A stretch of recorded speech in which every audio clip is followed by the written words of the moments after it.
नमस्कार। फुटबॉल विश्व कप पर हमारी इस खास पेशकश में एक बार फिर से आप सबका स्वागत है। मैं हूं गौरव कुमार और आज देर रात यानी कि 1:30 बजे, जब हिंदुस्तान में 1:30 बजेगा तो क्वार्टर फाइनल की जंग का आगाज हो जाएगा। तो आप भी तैयार हो जाइए और दिल थाम लीजिए, क्योंकि आपकी जो फेवरेट्स 8 टीमें हैं वो अब एक दूसरे के आमने सामने उतरने के लिए पूरी तरह से तैयार हैं। तो चलिए शुरुआत करते हैं अपने इस खास कार्यक्रम फीफा फीवर 2026 की।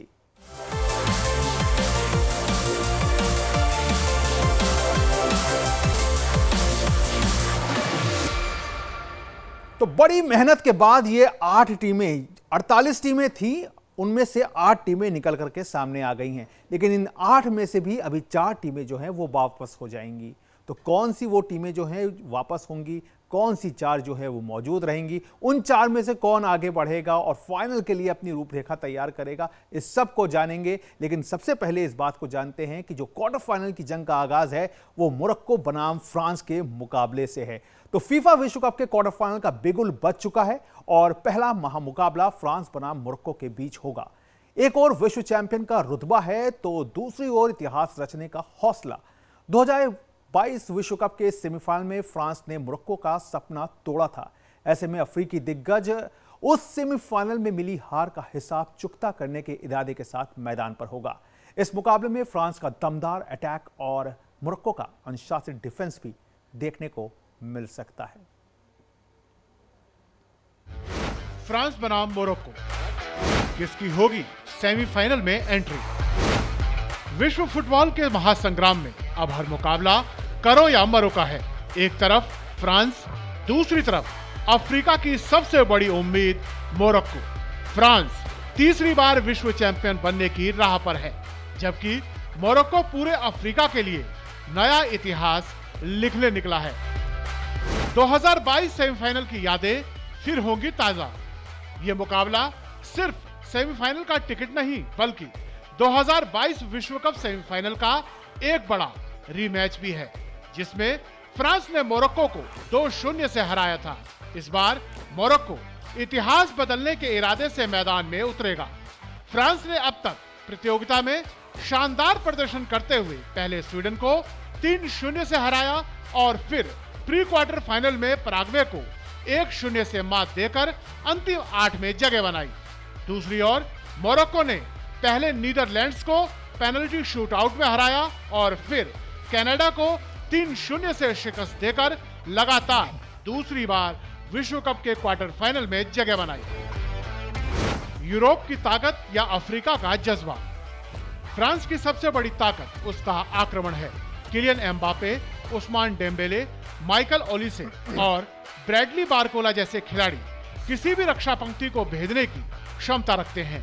वहीं मोरक्को अपनी अनुशासित डिफेंस, तेज काउंटर अटैक और सामूहिक खेल के दम पर अब तक अपराजित रहा है।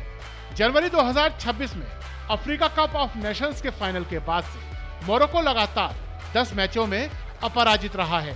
हालांकि फ्रांस के खिलाफ इस शानदार लय को बरकरार रखना टूर्नामेंट में अब तक की उनकी सबसे कठिन चुनौती होगी। विश्व कप में शानदार आक्रमण खेल के दम पर सबसे प्रभावशाली टीम बनकर उभरी फ्रांस अब अपने अब तक के सबसे कठिन मुकाबले के लिए तैयार है। फ्रांस ने अब तक 5 मैचों में 14 गोल दागते हुए शानदार अंदाज में अंतिम 8 में जगह बनाई है। टीम के कप्तान किलियन एम्बापे बेहतरीन फॉर्म में है और अकेले 7 गोल कर चुके हैं। एम्बापे उन 4 स्टार स्ट्राइकों में शामिल हैं जो टूर्नामेंट में गोल्डन बूट बनने की दौड़ में सबसे आगे हैं। दूसरी ओर मोरक्को भी पूरी तैयारी और आत्मविश्वास के साथ मैदान में उतरेगा।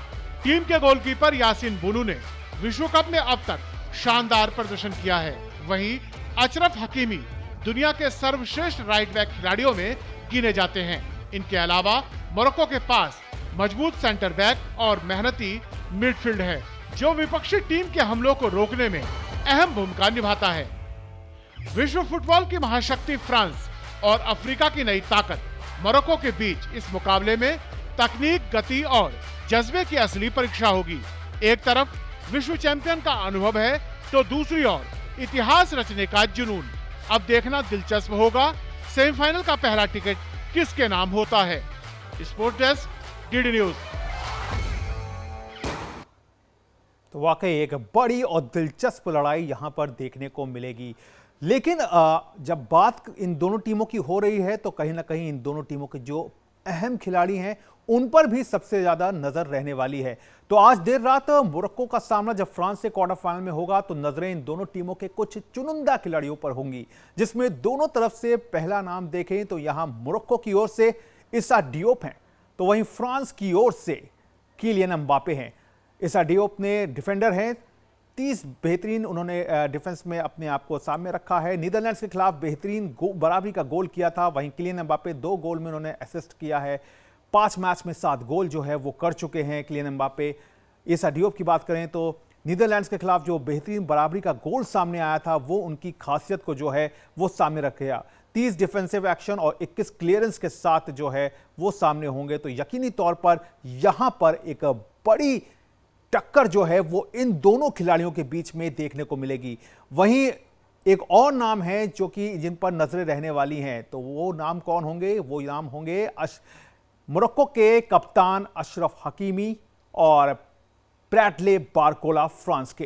तो अशरफ हकीमी जो है वो 1 गोल 2 असिस्ट, अटैक और डिफेंस दोनों के बीच में बेहतर तालमेल रखते हैं। वहीं ब्रैडले बारकोला 2 गोल कर चुके हैं और 1 असिस्ट जिसमें रहा है।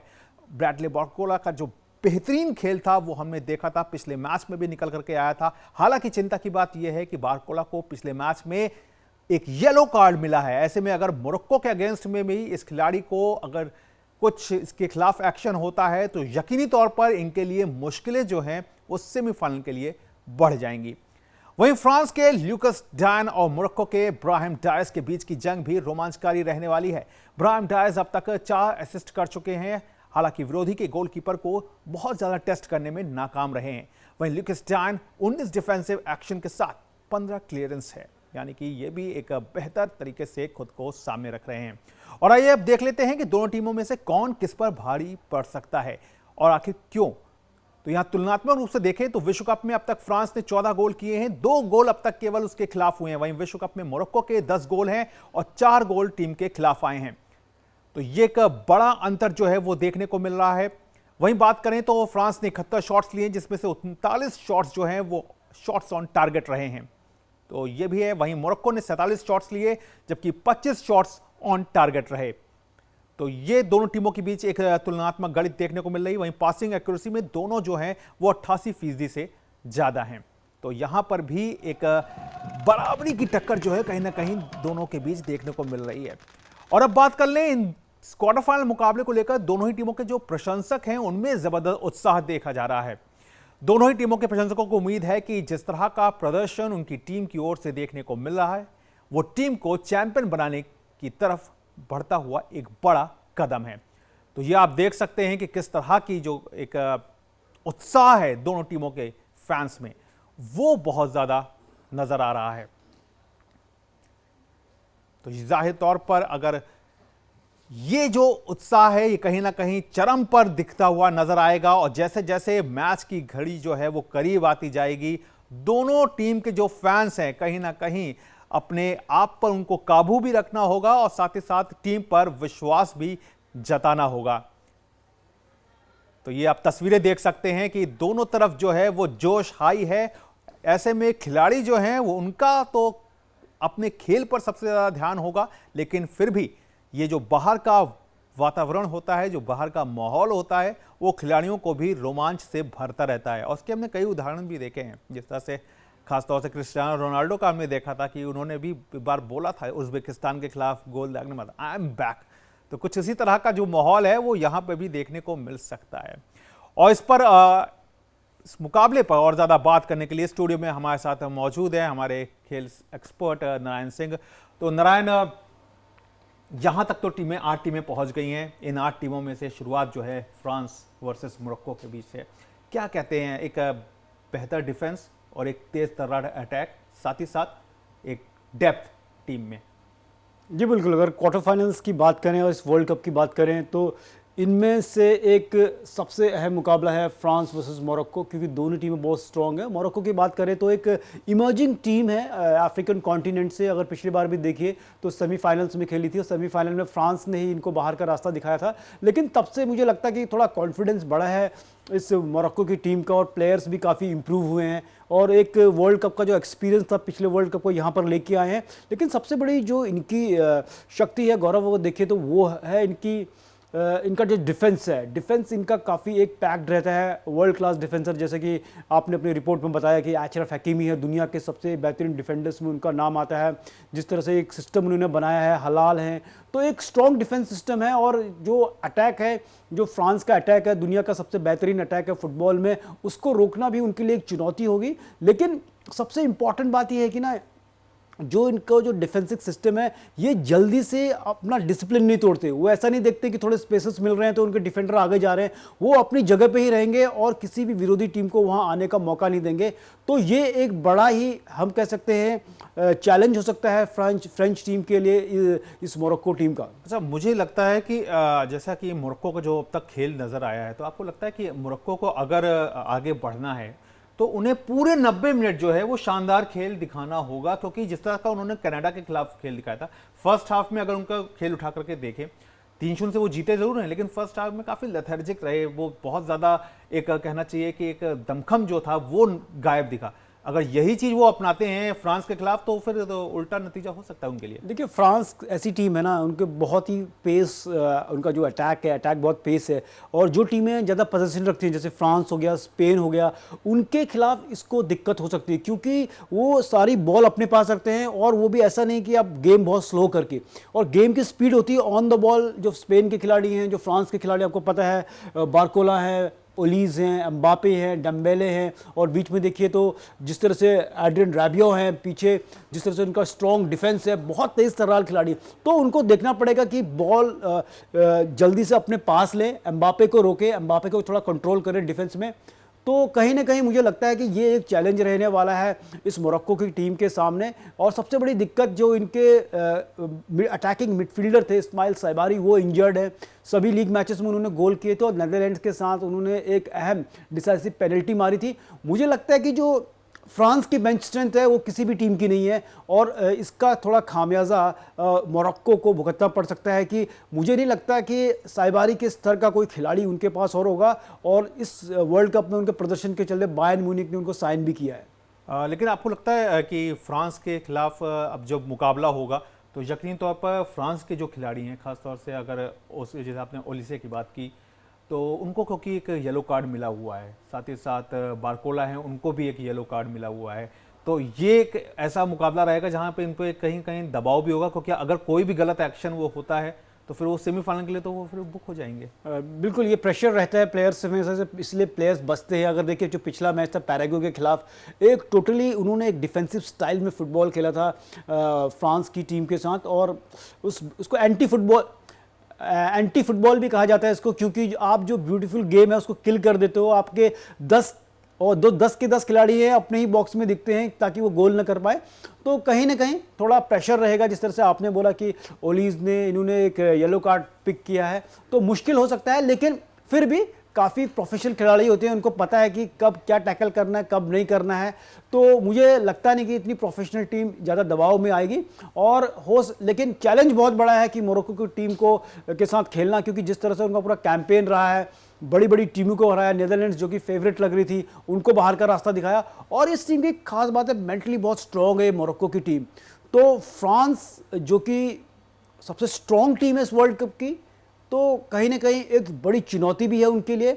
और फ्रांस का अगर मिडफील्ड देखिए, ऑलाइन चुमैनी जो रियल मैड्रिड के लिए खेलते हैं, वो भी डाउटफुल हैं। अगर वो नहीं खेलते हैं तो मुझे लगता है कि उनके रिप्लेसमेंट जो कोने आएंगे वो भी अच्छे मिडफील्डर हैं। लेकिन जिस तरह से चुमैनी एक पूरा मिडफील्ड को रोटेट कर रहे थे, ट्रांजिशन में ले जा रहे थे, तो वो एक रिप्लेसमेंट उनको भी देखना होगा। तो ये भी उनके पास चुनौती है। कुल मिलाकर यही मैं कहना चाहूँगा कि एक कांटे का मुकाबला देखने को मिल सकता है, लेकिन दोनों टीमों को जो अपनी शक्ति है उस पर खेलना चाहिए। और फ्रांस को हम जानते हैं कि फ्रांस अटैकिंग टीम है, अटैकिंग फुटबॉल करती है, ऑन द बॉल बहुत तेज रहते हैं और एग्रेसिव रहते हैं, एक फ्लेयर के साथ आगे जाते हैं। तो मुझे लगता नहीं कि ज़्यादा देर तक अगर फ्रांस अपने उनका दिन रहा, बहुत ही ख़राब दिन रहा, तो मोरक्को कुछ कर पाएगी। लेकिन अगर फ्रांस का दिन सही रहा और उनके अटैकर्स चल गए और पहले हाफ में 1-2 गोल कर दिए, फिर फ्रांस को रोकना मुश्किल है।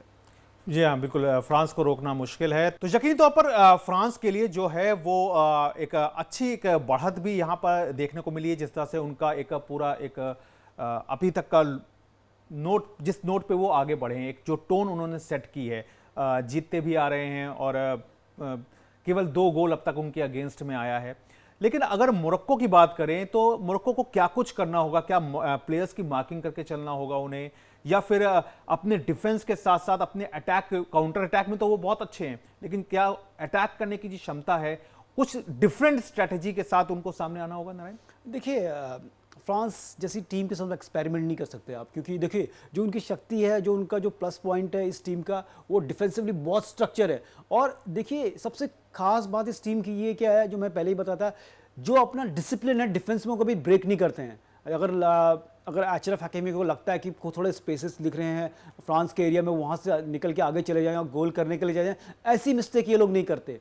ये अपने डिफेंस को एकदम पैक रखते हैं और काउंटर्स में अगर उनको चांस मिले कि पूरा फ्रांस का अटैक यहाँ आ गया उनके गोल बॉक्स में, उनके बॉक्स में, और तब उनको चांस मिले तो तब ये एक स्पीड के साथ अटैक करते हैं और तब वो छोड़ते नहीं किसी को। अगर फ्रांस ज़्यादा हावी हो गई और सारे उनके इवन मिडफील्डर्स भी उनके बॉक्स में आ गए, तो इन चांसों को भुनाती है और गोल करती है, तो और काफ़ी तेज़ी से करती है। उनका एक खास बात यह रहता है कि अगर वो पोजीशन रखते हैं, बॉल अपने पास भी रखते हैं, स्लो पासेस नहीं करते हो, बहुत तेज पासेस रहते हैं इनके, बहुत तेज़ी से ये विरोधी के गोल के खेमे में जाते हैं और पूरा अटेम्प्ट रहता है इनका कि उसको गोल करें।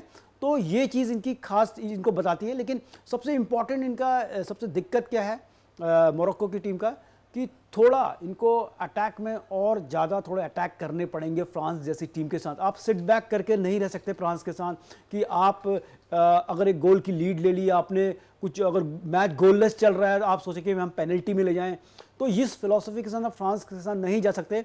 अब इजिप्ट और अर्जेंटीना वाले मैच में देखिए 2 गोल कर रहे थे उन्होंने, थोड़ा सेट बैक किया, अर्जेंटीना ने 3 गोल लास्ट में। ये पूरा वर्ल्ड कप भी कुछ इसी तरह से गया है कि कमबैक होता रहा है हर टीमों का। जी बिल्कुल, मतलब आप देखिए गौरव, हम एक दिन एक मैच देखते हैं कप वर्डे का स्पेन के साथ गोललेस होता है, फिर और मैच देखते हैं अर्जेंटीना वर्सेस कप वर्डे, लगता है बहुत बड़ा मैच। अगले दिन आपको एक और बड़ा मैच दिखता है क्रोएशिया वर्सेस पोर्चुगल, फिर अगले दिन आप देखते हैं अर्जेंटीना वर्सेस इजिप्ट। हर दिन एक ऐसा मैच आता है, वो लगता है कि इससे बेहतरीन मैच कभी हुआ ही नहीं। मैक्सिको और इंग्लैंड का मैच देखिए, कितना हाई पिच पे मैच खेला गया था। तो कुल मिलाकर सबसे बेहतरीन वर्ल्ड कप, अगर वर्ल्ड कप का इतिहास उठाइए तो ऐसा वर्ल्ड कप कभी देखा नहीं। गोल्डन बूट की रेस देखिए, बिल्कुल कई चैलेंजर्स हैं। सही बात है कि बेहतरीन वर्ल्ड कप भी चल रहा है और जो 48 टीमें आई थी, सबने जो है वो कहीं ना कहीं अपने आप को एक अच्छे तरीके से भी सामने रखा है। आखिरी सवाल है, आपकी नज़र में क्या लगता है जो क्वार्टर फाइनल की 8 टीमें हैं, इनमें से कौन सी 4 टीमें जो है वो अंदर जा रही हैं सेमीफाइनल के लिए? जल्दी से अगर देखिए, अगर कागज़ों पे बात करें तो देखिए, अगर पोटेंशियल पे बात करें तो फ्रांस की टीम हर टीम से बेहतर नज़र आती है। तो फ्रांस मुझे लगता है कि वो अगले राउंड में जा सकती है। और इंग्लैंड वर्सेस नॉर्वे की बात करें, नॉर्वे अच्छा खेल रही है, लेकिन मुझे लगता है इंग्लैंड के पास ज़्यादा एक्सपीरियंस है, उनका अटैक बहुत स्ट्रॉन्ग है और बुकायो साका फुल्ली फिट हो गए हैं, एज स्टार्टिंग में आ रहे हैं। बेल्जियम वर्सेस स्पेन का मैच देखें तो बेल्जियम देखिए अच्छी टीम है, लेकिन स्पेन का जो फुटबॉल है पूरा कंट्रोल फुटबॉल खेलते हैं, हर डिसिप्लिन फुटबॉल खेलते हैं, पोजीशन अपने पास रखते हैं और स्किलफुल खिलाड़ी हैं। तो मुश्किल रहता है किसी भी टीम का स्किलफुल खिलाड़ी आपके पास है तो किसी भी टीम मैच को निकालने के लिए। और स्विट्जरलैंड की बात करें तो स्विट्जरलैंड वाला मैच मुझे लगता है कि कहीं ना कहीं स्विट्जरलैंड का जो मैच होगा वो उनका पोजीशन का पलड़ा भारी रहेगा। कुल मिलाकर अगर देखा जाए तो इन 8 टीमों में से एक स्विट्जरलैंड और एक मोरक्को की टीम जो है वो थोड़ा सा सरप्राइज पैकेज आप मांगते हैं? जी बिल्कुल, सरप्राइज पैकेज हो सकता है, क्योंकि देखिए जिस तरह से मोरक्को की बात करूंगा, मोरक्को तो एक तरह से मैं कह सकता हूँ फेवरेट्स भी हैं। अगर 4 फेवरेट्स का नाम बताएं, 5 फेवरेट्स का नाम बताएं तो मोरक्को फेवरेट्स भी हैं। स्विट्जरलैंड अपने डिफेंस से जिस तरह से डिफेंसिवली काफ़ी डिसिप्लिन है, तो वो भी सरप्राइज कर सकती है किसी भी टीम को। चलिए, बिल्कुल सरप्राइज कर सकते हैं। और अभी आप आए और आपने अपना जो बातें बताई हैं वो जाहिर तौर पर ये टीम्स जो है वो कहीं ना कहीं नोट भी कर रही होंगी, तो इसके लिए आपका बहुत बहुत शुक्रिया। तो जाहिर तौर पर ये जो प्लेटफॉर्म है, इस प्लेटफॉर्म पे आपको तमाम जानकारी भी मिल रही है, लेकिन इसके साथ ही साथ आपको गोल्डन बूट की जो रेस है वो भी हम बताना नहीं भूलेंगे, क्योंकि गोल्डन बूट की रेस में आपको मालूम चलेगा कि कौन सी टीम किस से आगे चल रही है, यानी कि कौन सी टीम के खिलाड़ी जो हैं वो सबसे गोल मारने के मामले में सबसे आगे चल रहे हैं। तो लियोनेल मेसी जो है 5 मैच में 8 गोल के साथ सबसे आगे चल रहे हैं। वहीं किलियन एम्बापे 5 मैच में 7 गोल के साथ, अर्लिंग हालांड 4 मैच में 7 गोल के साथ, वहीं हैरी केन जो है इंग्लैंड के वो 5 मैच में 6 गोल के साथ चौथे स्थान पर मौजूद हैं। तो लियोनेल मेसी जो हैं वो अपनी बढ़त को बनाए हुए हैं, टॉप गोल स्कोरर जो है वो बने हुए हैं।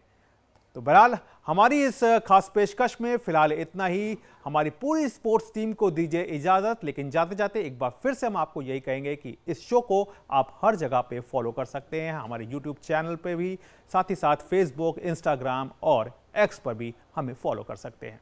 नमस्कार।